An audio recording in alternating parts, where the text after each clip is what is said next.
Remember, don't cross to 8, but come back to A. So we have the key of C, D, that's D, then this E, F, G, A, B. You see, you get back from B, you're back to C. That's home again. C is the white key that comes before the group of 2 blacks, okay?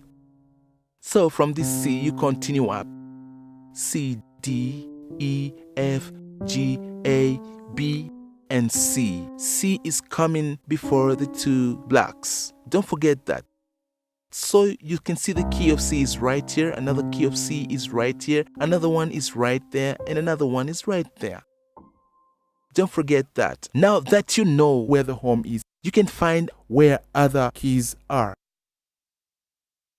Given C, that becomes D. Look at D. D is happening between the group of 2 blacks. It's just the white that is between the group of 2 blacks right here. You see? You see? And here, you look at these 2.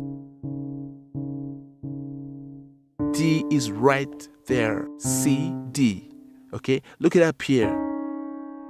This is the group of 2 blacks. D comes between them.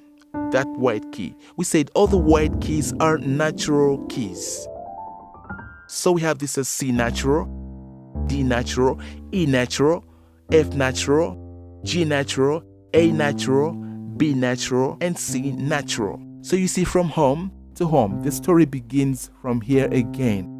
And so when you look at it, we have segments. We have the segments. This segment from this C to this C forms what we call an octave.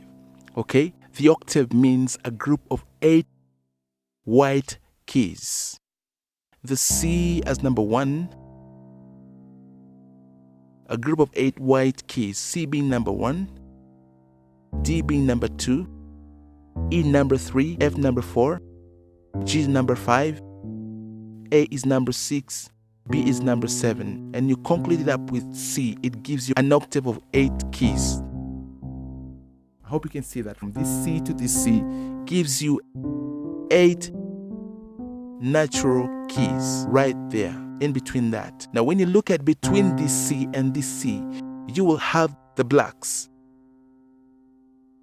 Let's take it from this C to that C, from this C to that C. You realize that from this C to that C, there is a group of 2 blacks and another group of 3 blacks. Then from this C to this C, there is also another group of 2 blacks and another one of 3 blacks. So there's a story that is repeated from this to that. The story is repeated from this to that. The story is repeated again from this to that. And the same story is repeated from this to that. So the piano roll can be as long as possible. But remember that it's a repetition of one pattern. This pattern has been repeated again and again. So let's look at the black keys. Now that we know the name of the white keys, being C, D, E, F, G, A, B. I can repeat it here. C, D, E, F, G, A, B. You can see that. Now that you know the name of the white keys, it can be easier for you to locate them, right? Remember, you have to come from home, from the key of C, then you'll find the other key that you're looking for. Taking consideration of the black keys,